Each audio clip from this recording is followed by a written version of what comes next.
Ketika itu Aisyah ini menceritakan mimpinya itu kepada ayahnya Abu Bakar. Ayah, saya bermimpi. Apa arti mimpi saya ini? Mimpi apa nak? Kata Abu Bakar gitu. Saya melihat 3 bulan jatuh di kamar saya. Ketika itu Abu Bakar ini menerangkan tentang mimpinya ini. Gitu. Jadi Abu Bakar ketika itu berkata bahwa jika mimpimu itu benar, gitu, maka Rasulullah ini akan dikuburkan di rumahmu. Itulah sebaik-baiknya penduduk bumi, kata Abu Bakar ketika itu kepada Aisyah gitu. Nah, kan Abu Bakar itu ahli tafsir ya, tafsir mimpi gitu. Terus ahli nasab gitu, ahli nasab juga. Jadi kalau ada sesuatu orang-orang Arab gitu ya, kalau menanyakan tentang silsilah biasanya kepada Abu Bakar. Si A ini ayahnya siapa, kakeknya siapa, buyutnya siapa, uduk-uduknya siapa, sampai ke Nabi Adam tahu tuh. Abu Bakar itu ahli nasab, Abu Bakar terkenal. Nah setelah mendengarkan perkataan ayahnya itu ya ternyata benar gitu. Kan ada 3 rembulan gitu, jatuh di kamarnya gitu. Kata Abu Bakar ketika itu, jika mimpimu itu benar, berarti Rasulullah ini nantinya akan dikuburkan di rumahmu. Itulah sebaik-baiknya penduduk bumi. Itulah rembulan yang pertama di riwayat kayak gitu. Dan rembulan yang kedua itu Abu Bakar. Gitu. Rembulan yang kedua itu Abu Bakar. Jadi kan Abu Bakar ini dimakamkannya ini di kamar Aisyah sejajar dengan Rasulullah. Rembulan yang ketiga siapa? Umar gitu. Jadi 3 rembulan yang dimaksud dalam mimpinya Aisyah ini yaitu Rasulullah, Abu Bakar, dan Umar. Itu kuburannya ini.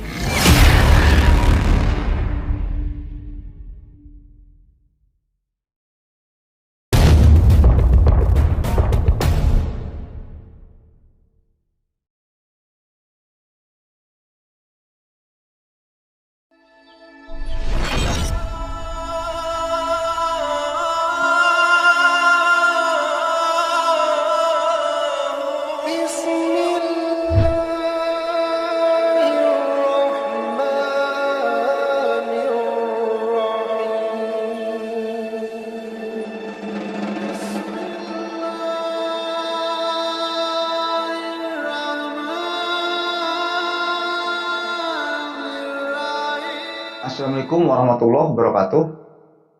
Bismillahirrahmanirrahim. Alhamdulillahirrabbilalamin. Wabihi nasta'in wa ala umuri dunya waddin. Wassalatu wassalamu ala asrofil anbiya'i wal mursalin wa ala alihi washabihi ajmain. Amma ba'd. Allahumma sholli ala sayyidina Muhammad wa ala ali sayyidina Muhammad. Rabbi sholli sholli wa sirri amri wa uqdatan min lisani yafqahu qawli. Oke, Lucky kembali lagi bersama saya Lucky Revolver.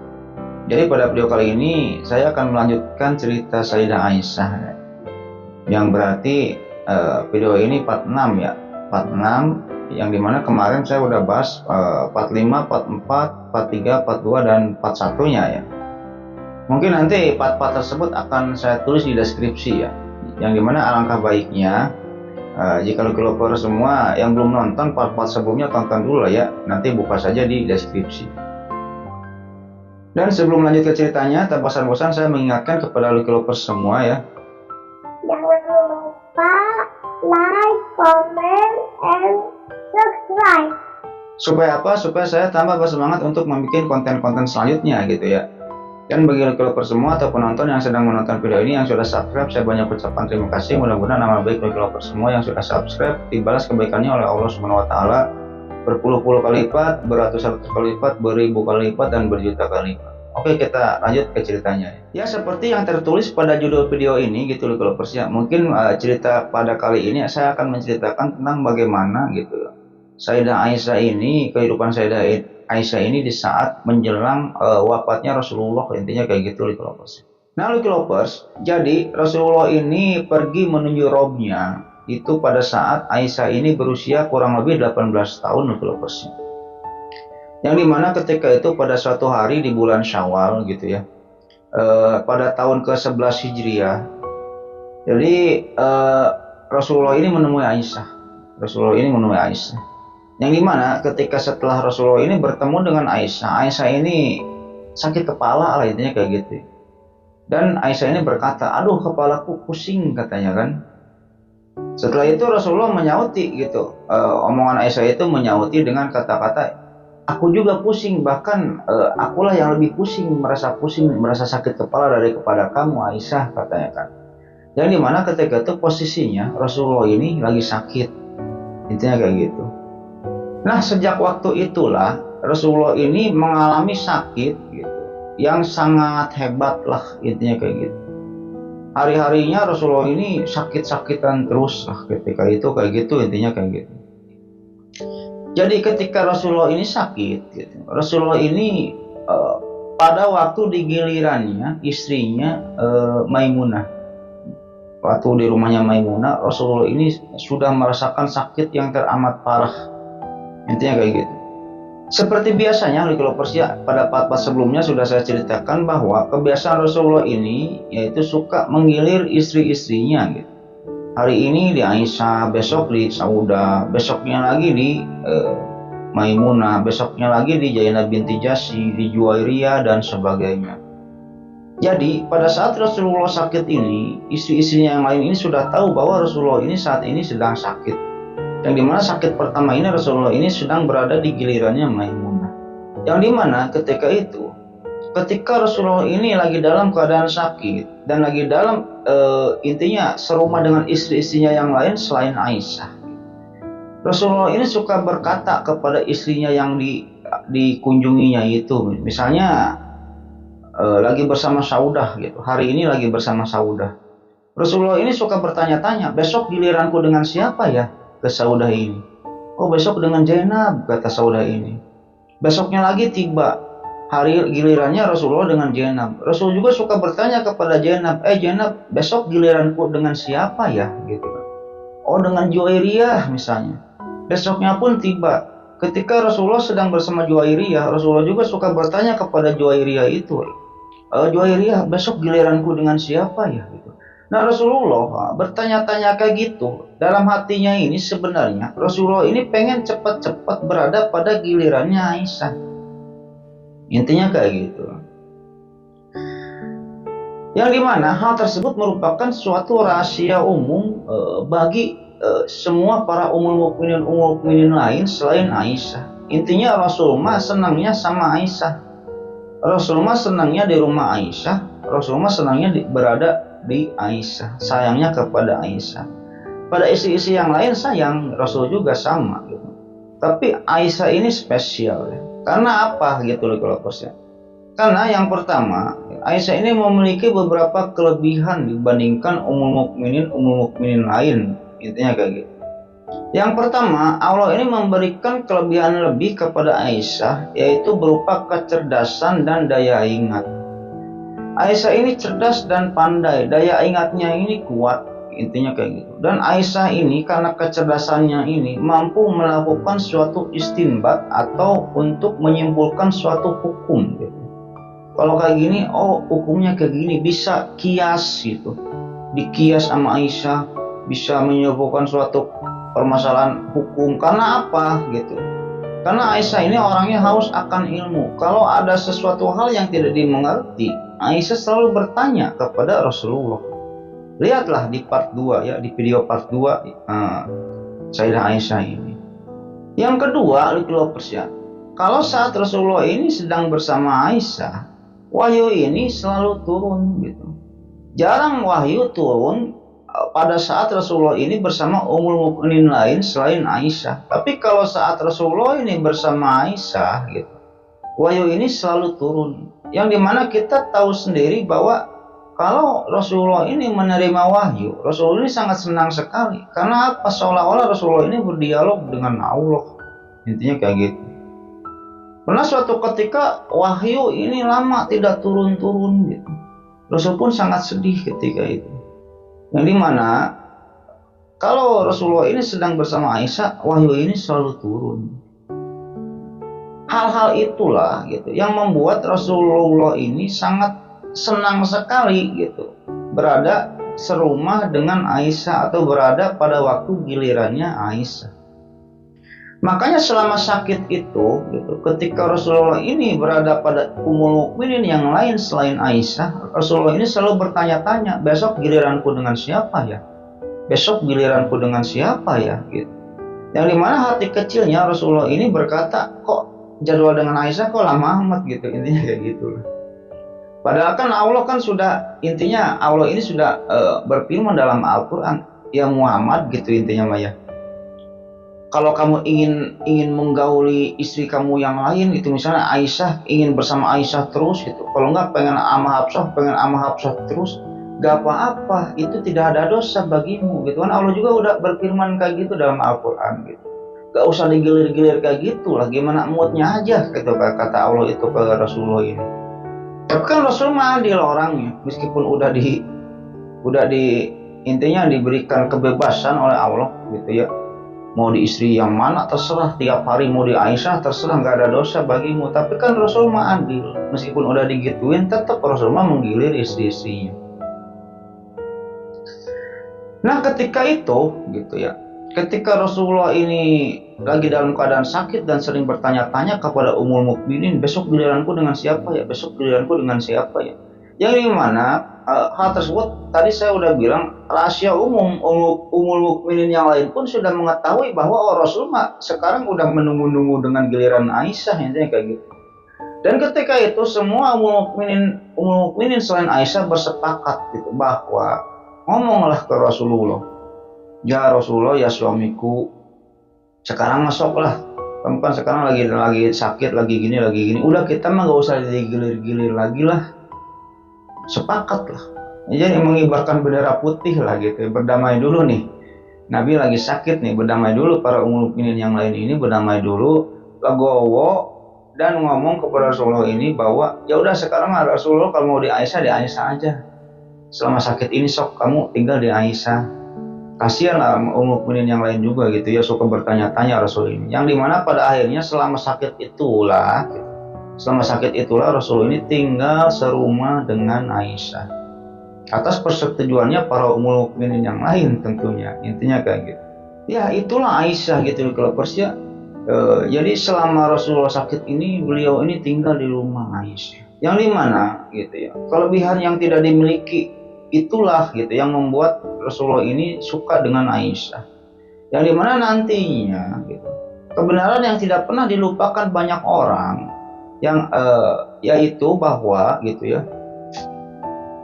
Jadi banyak hadis-hadis Rasul yang diriwayatkan oleh Aisyah, gitu. Jarang orang yang bisa meriwayatkan hadis tentang pribadi Rasulullah kecuali Aisyah gitu. Tentang cara tidurnya bagaimana, cara mandi junubnya bagaimana, setelah Rasul ini bangun tidur bagaimana. Kebanyakan hadis-hadis pribadi Rasulullah diriwayatkannya oleh Aisyah. Dan selama sakit itu Rasulullah tinggal di rumah Aisyah. Sehingga nantinya intinya kayak gini, nantinya sepeninggalannya Rasulullah gitu ya. Kan kaum muslimin ini kan setelah Rasulullah meninggal ini bingung nyari pananyaan ke mana gitu kan. Kalau ada sesuatu hal yang nggak ngerti gitu kan, aduh Rasul udah meninggal, kita nanya kemana gitu. Nah sepeninggalan Rasulullah ketika itu Aisyah ini sering dijadikan hujah gitu. Intinya diminta hujahnya, pendapatnya tentang hukum syar'i dan lain-lain. Karena apa? Aisyah lah yang kebanyakan menyerap ilmu Rasulullah ketika Rasulullah ini masih hidup, intinya kayak gitu. Nah ketika Rasulullah ini sakit dan berada di rumahnya Aisyah gitu ya, sakit inilah gitu ya, sakit yang diderita Rasulullah inilah yang mengakibatkan sehingga Rasulullah ini tidak mampu melaksanakan sholat di masjid, intinya kayak gitu. Karena suatu ketika itu Rasulullah ini hendak pergi ke masjid, intinya kayak gitu ya. Rasul ini pingsan, setelah pingsan dibawa lagi ke rumahnya, gak jadi nih untuk mengimami sholat di masjid ini. Setelah itu Rasul ini mengutus sahabatnya dan menyampaikan bahwa gitu perintah Rasul ini, imam sholat untuk hari ini adalah Abu Bakar, kata Rasul kayak gitu. Mendengar hal tersebut, ketika itu Abu Bakar protes gitu ya. Abu Bakar ini protes kepada Rasulullah bahwa ya Rasulullah jangan saya lah yang jadi imam lah, katanya kan. Soalnya kenapa? Kalau saya ini kalau membaca Al-Quran, jadi Abu Bakar itu kalau membaca Al-Quran, apalagi ayat-ayat yang berhubungan dengan ajab gitu ya, ajab-ajab Allah gitu. Dia mah suka nangis, terseduh-seduh gitu. Jadi kan nggak lucu gitu kalau lagi imamnya nangis terus gitu. Jangan saya lah, kata Abu Bakar itu ketika itu protes. Nah, ketika Rasulullah ini sakit dan berada di rumah Aisyah ini gitu, sakitnya ini makin hari makin parah gitu. Sakitnya ini makin hari makin parah. Yang dimana kebiasaan Aisyah ketika Rasulullah ini sakit, Aisyah ini suka membacakan surat Muawwidzatain, yaitu Anas dan Alaknya, Qul a'udzu binas dan Qul a'udzu birabbil falaq. Itu ayat ruqyah pribadi juga bisa itu ya digunakan ya. Jadi Aisyah ini suka membacakan surat Al-Falaq dan Anas itu untuk menyembuhkan Rasulullah sakit itu. Pernah suatu ketika di tengah-tengah sakitnya itu, ketika Rasulullah ini ketika itu lagi sakit parah gitu, Rasulullah ini bertanya kepada Aisyah gitu, ya istriku, ya Aisyah, dulu gitu ya, saya ini pernah memberikan emas kepada kamu, sekarang emasnya masih ada nggak? Kata Rasulullah ketika itu. Ketika itu Aisyah menjawab, oh masih ada ya suamiku, katanya kan. Diambillah emasnya itu ya, dilihat-lihat sama Aisyah ini, emang kenapa? Kok masih ada sih? Udah cepat infakkan emas itu. Infakkan emas itu. Sekarang ajal saya sudah dekat gitu. Nanti gimana saya menjawabnya kepada Allah kalau Allah bertanya kepada saya, emas yang telah saya berikan kepada kamu dikemanakan ya Muhammad? Oh masih ada ya Allah, saya malu gitu kan ngejawabnya gitu. Mendinglah kalau udah diinfakkan, mas saya bisa ngejawabnya, oh udah saya infakkan ya Allah. Udah cepat infakkan, kata Rasulullah. Akhirnya ketika itu diinfakkanlah emas-emas itu ya, emas-emas yang telah diberikan Rasulullah ini kepada Aisyah ini diinfakkan oleh Aisyah, disodakohkan. Dan ketika itu menjelang akhir hayatnya, Rasulullah ini lagi dalam keadaan intinya sakaratul mautnya gitu ya. Rasulullah ini keadaannya ini posisinya ini lagi bersandar di dadanya Aisyah. Lagi bersandar di dadanya Aisyah, dan ketika itu datanglah Abdurrahman. Abdurrahman ini kalau nggak salah kakaknya Aisyah. Jadi Abu Bakar ini menikah dengan Ummu Ruman, punya anak Abdurrahman dan Aisyah gitu. Ketika itu Abdurrahman ini membawa siwak gitu. Ketika Rasulullah melihat siwak yang dibawa Abdurrahman ini, Rasulullah ini melihatin siwak itu terus gitu. Dan Aisyah ini connect, oh Rasulullah ini pengen siwak itu. Hanya diambillah siwak itu oleh Aisyah dan diracik, dibersihkan gitu, diracik dan diberikan kepada Rasulullah. Setelah itu Rasulullah ini menyiwak mulutnya atau giginya disiwak. Nah, ketika melihat Rasulullah ini bersiwak, ketika itu Aisyah ini berkata bahwa aku tidak pernah melihat Rasulullah ini menggosok gigi atau bersiwak sesempurna itu sebelumnya. Ya mungkin ketika itu Rasulullah ini intinya sadar lah mau menghadap Robnya gitu. Jadi harus bersihlah mulutnya gitu, bersiwak gitu. Sehingga Aisyah ini berkata bahwa aku tidak pernah melihat Rasulullah ini bersiwak sebelumnya sesempurna itu, intinya kayak gitu. Dan singkat saja gitu, pada akhirnya Rasulullah ini meninggal dunia menghadap Robnya dalam posisi berada di pangkuannya Aisyah. Gitu. Ya mungkin nanti secara detailnya bagaimana Rasulullah ini meninggal dunia akan saya kupas di playlist sejarah Islam gitu ya. Ini saya hanya menceritakan sedikit saja tentang kehidupan Aisyah lah, intinya kayak gitu. Ya akhirnya intinya Rasulullah ini meninggal dunia itu di pangkuannya Aisyah. Sehingga atas hal tersebut gitu, Aisyah pun pernah berkata gitu. Aisyah pun sangat bersyukur dengan intinya karunia yang Allah berikan gitu kepadanya ini. Yang dimana ketika itu Aisyah ini pernah berkata ya, perihal bahwa gitu, sesungguhnya sebagian kenikmatan Allah yang diberikan kepadaku adalah pada saat Rasulullah ini meninggal di rumahku, pada saat giliranku, dan beliau berada di atas pangkuanku, intinya kayak gitu. Dan Allah ketika itu mempertemukan air liurku dengan air liurnya sebelum Rasulullah ini meninggal dunia. Itulah intinya Aisyah pun mengakui bahwa itu adalah sesuatu hal kenikmatan yang telah Allah berikan. Sangat jarang sekali, intinya nggak ada lah. Intinya sesuatu hal penghargaan lah. Rumah kita, intinya Rasulullah ini meninggal di rumah kita, apalagi dipangku oleh kita pada saat Rasulullah yang meninggal ini, itu adalah suatu hal penghargaan dari Allah. Intinya kayak gitu Lovers. Selain itu Lovers, ya, sebelum Rasulullah ini meninggal dunia, ketika Rasulullah ini terbebani sakit yang menyebabkan beliau ini wafat, intinya kayak gitu ya, Aisyah pun sering mengambil tangan Rasulullah ini dan beliau ini mengucapkan doa gitu. Isyafi wa anta syafi la syifa ala syifa uka syifa ala yughadiru syaqoma. Ya Allah, hilangkanlah penyakit wahai Rob sekalian, intinya sembuhkanlah wahai zat yang Maha menyembuhkan, tidak ada yang dapat menyembuhkan selain Allah gitu. Melainkan kesembuhan yaitu kesembuhan yang tidak ada rasa sakit lah, intinya kayak gitu. Dan ketika Aisyah ini memegang tangan Rasulullah, ketika itu Rasulullah ini intinya melepaskan tangan Aisyah menjelang meninggalnya itu gitu ya, melepaskan tangan Aisyah, dan Rasulullah ini berkata Allahumma fi arofik al-ala. Dan ketika itu sebelum meninggalnya Rasulullah gitu, Rasulullah ini pernah juga bersabda kepada Aisyah ini, sesungguhnya gitu ya istriku gitu ya, sesungguhnya seorang nabi tidak akan meninggal dunia gitu sampai melihat tempatnya di surga gitu. Jadi seorang nabi ini tidak akan meninggal dunia sampai mengetahui tempatnya di surga. Dan berkaitan dengan hal tersebut gitu ya, Aisyah pun pernah berkata bahwa Rasulullah ini meninggal di kamarku gitu, di kamarku. Kemudian aku melihat wajah beliau gitu. Aku melihat mata beliau telah menatap ke langit gitu. Dan Aisyah ini ketika itu melihat Rasulullah ini menatap matanya ke langit. Setelah itu Aisyah ini meletakkan kepala Rasulullah ini di atas bantal, dan Aisyah pun berduka gitu bersama wanita-wanita yang lain, dan aku pun memukuli wajahku gitu.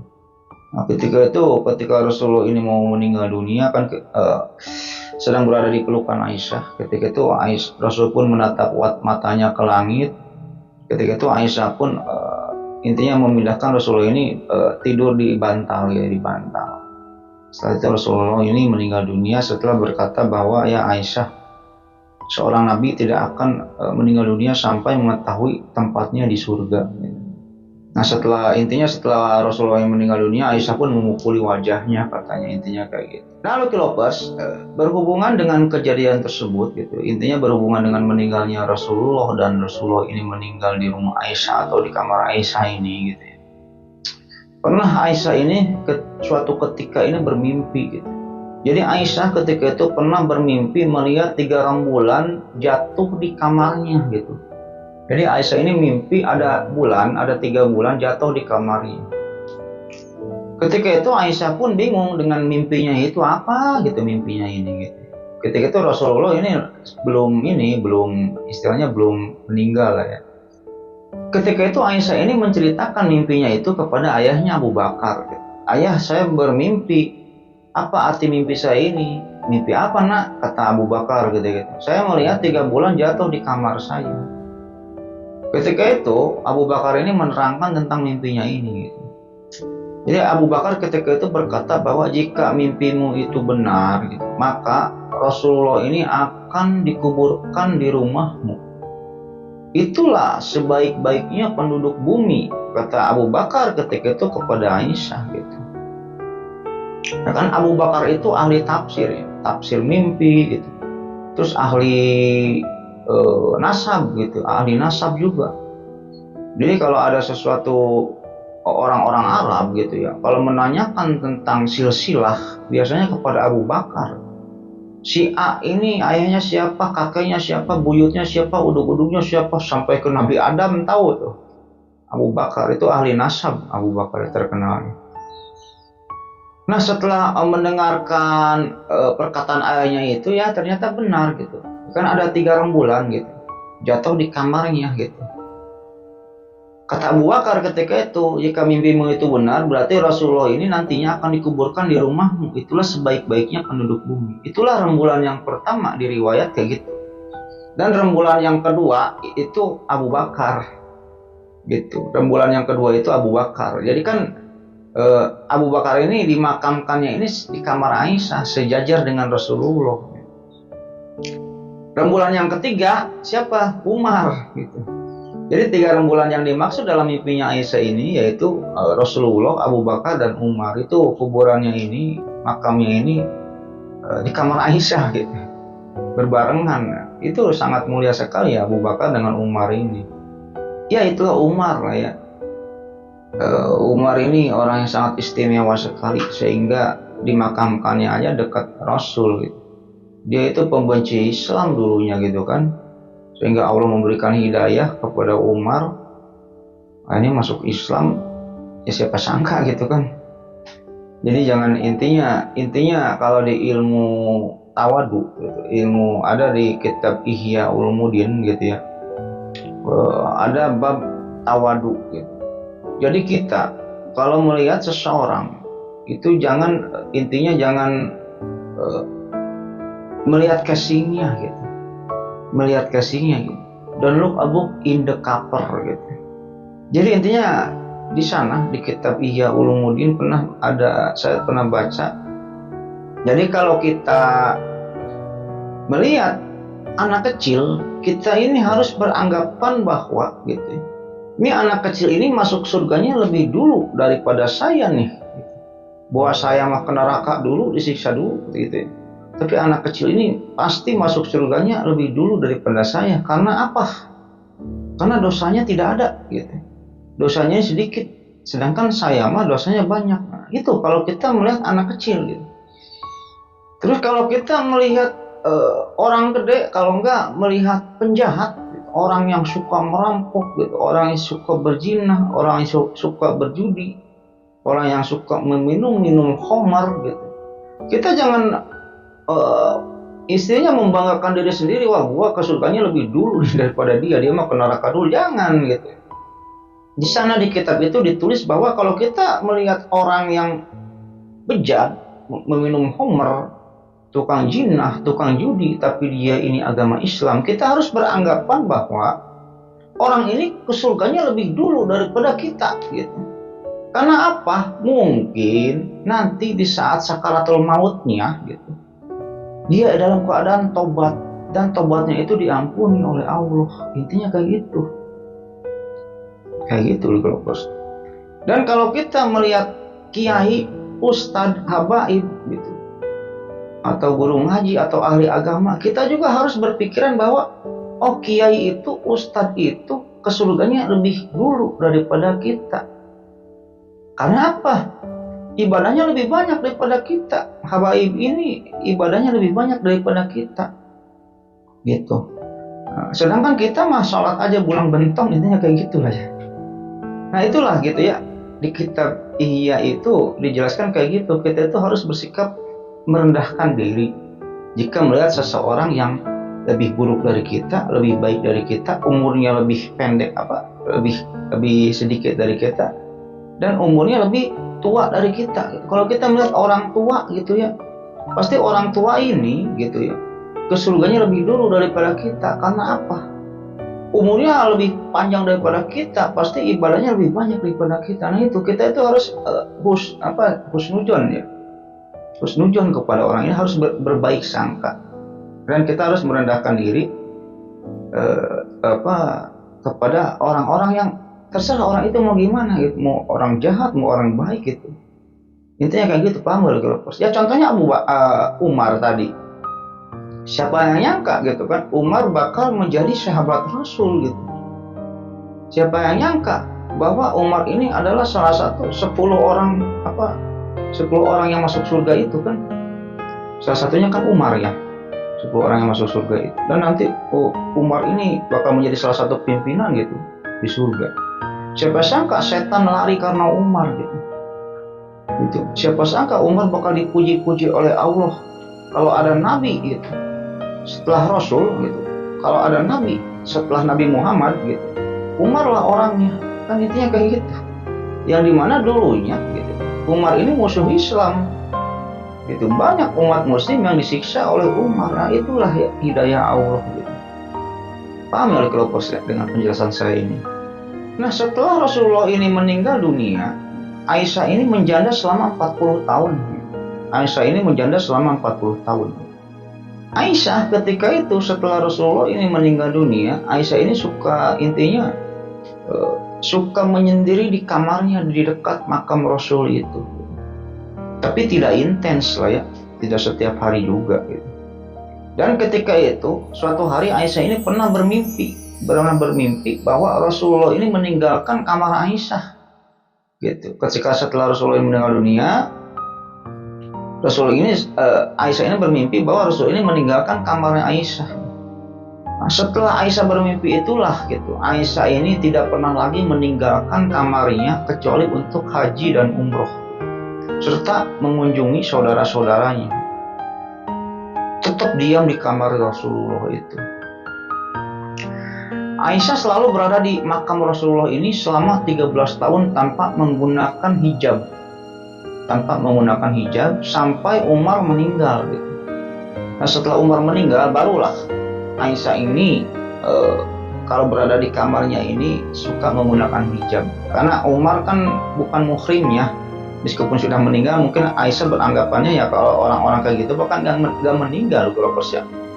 Kalau Umar, Abu Bakar, Nabi Muhammad, para wali itu gak meninggal sebenarnya. Sebenarnya mereka ini masih hidup, tapi beda alam aja. Istilah meninggal ini sebenarnya tidak tepat sih ya. Disematkan kepada orang-orang yang syahid, orang-orang wali, orang-orang nabi, para sahabat gitu. Kembali ke Robnya lah intinya kayak gitu. Wa ma taqulu lima yuqtalu fi sabilillahi amwat gitu. Jangan dikatakan kepada seseorang yang meninggal dari jalan Allah ini adalah intinya mati gitu. Mereka itu masih hidup. Kalau misalnya kita bersolawat kepada Rasul masih mendengar. Intinya kayak gitu. Berhubungan dengan Ummul Mukminin dan meninggalnya Rasulullah ini gitu ketika Rasulullah ini masih hidup gitu ya. Ada seorang pembesar Quraisy pernah berkata ya kepada Rasul, "Ya Rasulullah, nanti kalau setelah kamu ini meninggal dunia, boleh nggak saya menikahi Aisyah? Jika kamu sudah meninggal dunia ya Rasulullah," gitu ya. Ketika ada pertanyaan tersebut, maka turunlah surat Al-Ahzab gitu, ayat 6, ayat 53, 30 dan 34. Kita bacakan artinya gitu. Surah Al-Ahzab surah ke-33 ayat 6 ya. Nabi itu lebih utama bagi orang-orang mukmin dibandingkan diri mereka sendiri, dan istri-istrinya adalah ibu-ibu mereka. Orang-orang yang mempunyai hubungan darah satu sama lain lebih berhak mewarisi di dalam kitab Allah daripada orang-orang mukmin dan orang-orang muhajirin, kecuali kalau kamu hendak berbuat baik kepada saudara-saudaramu seagama. Demikianlah telah tertulis dalam kitab Allah. Sekarang ayat 53-nya ya. Wahai orang-orang yang beriman, janganlah kamu memasuki rumah-rumah Nabi kecuali jika kamu diizinkan untuk makan, tanpa menunggu waktu masak makanannya gitu. Tetapi jika kamu dipanggil, maka masuklah, dan apabila kamu selesai makan, keluarlah kamu tanpa memperpanjang percakapan. Sesungguhnya yang demikian itu adalah mengganggu Nabi, sehingga Nabi malu kepadamu untuk menyuruhmu keluar. Dan Allah tidak malu menerangkan yang benar. Apabila kamu meminta sesuatu keperluan kepada mereka, istri-istri Nabi, maka mintalah dari belakang tabir. Cara yang demikian itu lebih suci bagi hatimu dan hati mereka. Dan tidak boleh kamu menyakiti hati Rasulullah, dan tidak boleh pula menikahi istri-istrinya selama-lamanya setelah Rasulullah meninggal.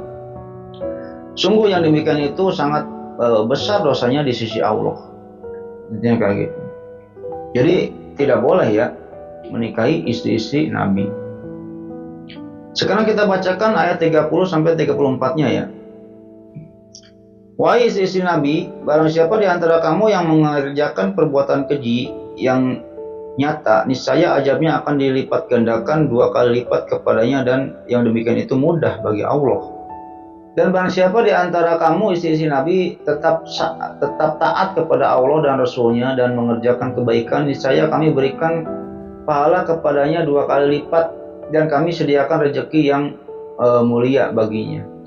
Wahai istri-istri Nabi, kamu tidak seperti perempuan-perempuan yang lain. Jika kamu berkata, jika kamu bertakwa, maka janganlah kamu tunduk melemah lembutkan suara dalam berbicara, sehingga bangkit nafsu orang yang ada penyakit dalam hatinya, dan ucapkanlah perkataan yang baik.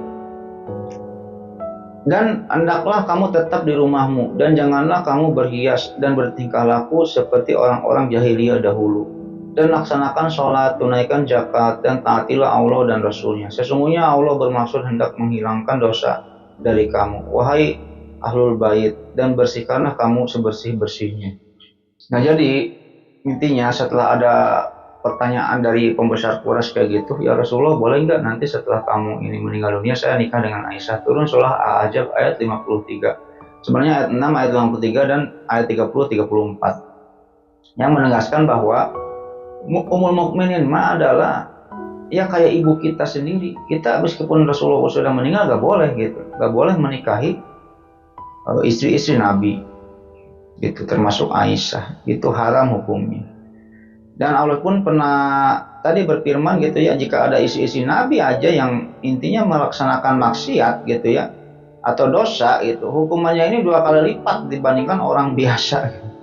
Diancam oleh Allah kayak gitu. Dan jika ada istri-istri Nabi yang intinya bersabar, bersedekah, pahalanya juga 2 kali lipat dibandingkan orang-orang biasa. Intinya kayak gitu, Lucky Lovers. Ya itulah Lucky Lovers ya, kisah wafatnya Rasulullah Shallallahu Alaihi Wasallam, yang dimana nantinya gitu ya, mungkin di part selanjutnya gitu ya, akan saya jelaskan bagaimana kehidupan Sayyidah Aisyah ini setelah sepeninggalannya Rasulullah Shallallahu Alaihi Wasallam, yang dimana nantinya Sayyidah Aisyah ini sering intinya dimintai hujahnya untuk memecahkan suatu permasalahan yang timbul nanti. Intinya kayak gitu. Ya mungkin kita aja Lucky Lovers ya, cerita pada video kali ini mudah-mudahan menghibur. Ambil sisi baiknya, buang sisi jeleknya dalam cerita ini gitu. Yang dimana jika ada salah-salah kata atau salah nama atau salah apa aja gitu dalam cerita ini, ya mungkin itu kesalahan saya pribadi gitu ya. Dan saya tidak bermaksud menyalahkan atau tidak sengaja dalam melakukan hal tersebut, intinya kayak gitu. Dan selain itu, saya ucapkan terima kasih kepada Lucky Lovers semua atau penonton yang sudah menonton video ini sampai dengan selesai gitu. Dan sebelum videonya saya tutup, tak bosan-bosan saya mengingatkan kepada Lucky Lovers semua, jangan lupa like, comment, and subscribe. Supaya apa? Supaya saya tambah bersemangat untuk membuat konten-konten selanjutnya gitu. Dan bagi Lucky Lovers semua atau orang yang sudah menonton video ini yang sudah subscribe ya, saya banyak ucapkan terima kasih. Mudah-mudahan amal baik Lucky Lovers semua atau orang yang sudah subscribe di channel YouTube ini mudah-mudahan dibalas kebaikannya oleh Allah Subhanahu wa taala berpuluh-puluh kali lipat, beratus-ratus kali lipat, beribu kali lipat, dan berjuta kali lipat. Ya mungkin sebelum videonya saya tutup, saya akan mendoakan kepada Lucky Lovers semua ya. Bismillahirrahmanirrahim. Allahumma inna nas'aluka bi anna lakal hamdu la ilaha illa anta wahdaka la syarika laka mananu badi'us samawati wal ardh dzul jalali wal ikram ya qayyum. Mudah-mudahan Lucky Lovers semua diberikan kesehatan, diberikan umur yang panjang, diberikan rezeki yang melimpah. Jika Lucky Lovers semua atau keluarganya ada yang sedang sakit, mudah-mudahan cepat diangkat penyakitnya dan disembuhkan penyakitnya oleh Allah Subhanahu wa taala dan tidak disakitkan lagi sampai wafat.